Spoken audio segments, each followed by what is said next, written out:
This is my great-grandma Gertrude. She was born in 1904 and lived until 2007. She was a part of the greatest generation. So what do you remember about Gertrude as like a mother? Well, I remember a very loving mother, a mother who cared a lot about me, who always made me feel important, and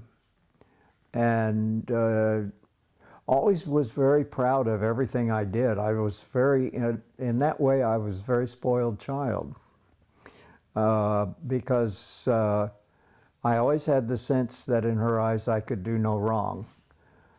And that was true throughout my life, but I remember especially when I was just about old enough to go to school, when I could really begin to remember how she reacted to stuff. And that's what I'm talking about primarily. A mother who wanted me and enjoyed me very much and made me feel very wanted and secure. That's my memory. It's a good memory. Do you remember things about her, like her interests? Yes, she had a number of interests. Of course, you know from your other research about how she was trained to teach history, and her interest in history was primarily European history. She also was very interested always in civic affairs, and her main participation in that came through the League of Women Voters.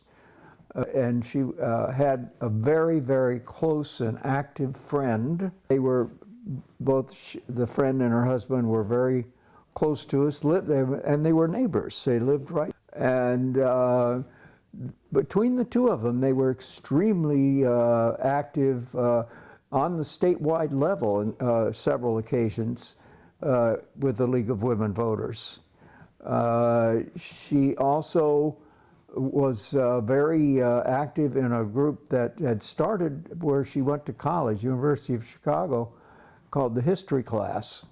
And she kind of brought that concept with her when she came to Jacksonville, Illinois, where I grew up and where she was. And she was active in that all of her adult life. That involved at least once a year, maybe twice a year, I can't remember, preparing a whole program. And she did quite a number of different, very interesting programs where they were really little historical lecture presentations, if you will.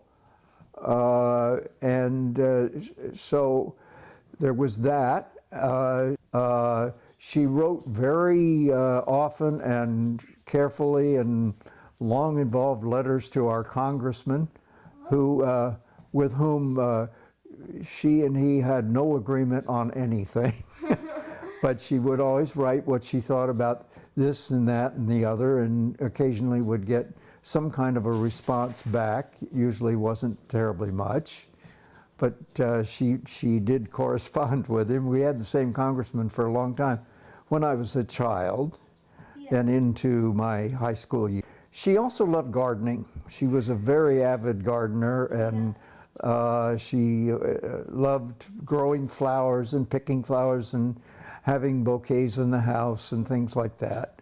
Yeah. She followed the politics and the government and the other civic things mainly by reading the papers.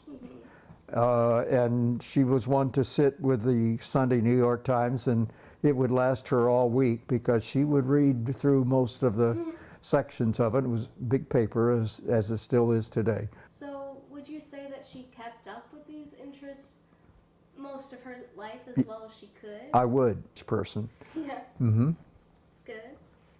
So did she keep up? So she lived to a very long age? An exceptionally long age. She lived to the age of 104.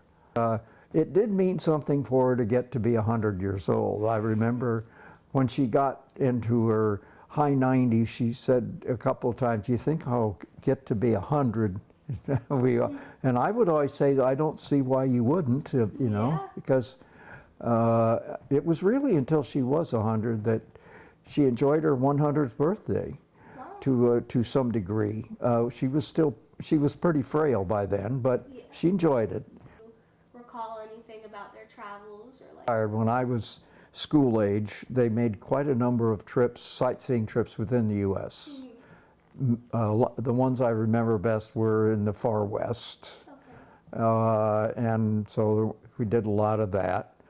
I remember my dad was fascinated by silver dollars, and when they went through Nevada and Reno, he found an old bank that where the bank had just taken out some uncirculated silver dollars. Oh. And he just was thrilled. He went in the bank and bought quite a number of Yeah. these silver dollars. And other stuff like that, you know, that stick out in a kid's mind. They retired, they always loved traveling. And I think my dad was the spark plug for that, but Mother thoroughly enjoyed the traveling and seeing things and that.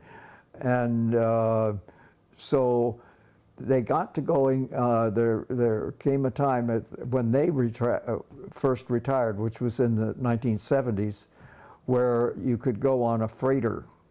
You had to be willing to follow the freighter schedule and go wherever. Yeah. And you had to have a very flexible schedule because you never knew when the freighter would go and when it would come back and this and that. But the first trip they signed up for made the best present.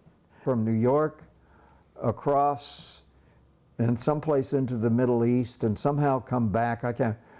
And this freighter's itinerary kept growing. And then it went farther east, and all of a sudden it was going to Japan and that, and then it was going to come back to the West Coast, and instead of doing that, it came back, and I can't remember, I think I'm pretty sure it went through the Panama Canal and back to New York. So all of a sudden this trip they signed up for, and for the same price they signed up for, literally went around the world. Wow. And they were thrilled with that. And then after that, they made a number of other of these freighter trips, quite a number that went from New York to Greece. My grandma had a very long life, and she saw many things. She lived over 10 decades and went from photographs being rare and expensive to the rise of the internet and being able to take photos in an instant on your phone. It makes me wonder what I will see in my lifetime and what the future will hold.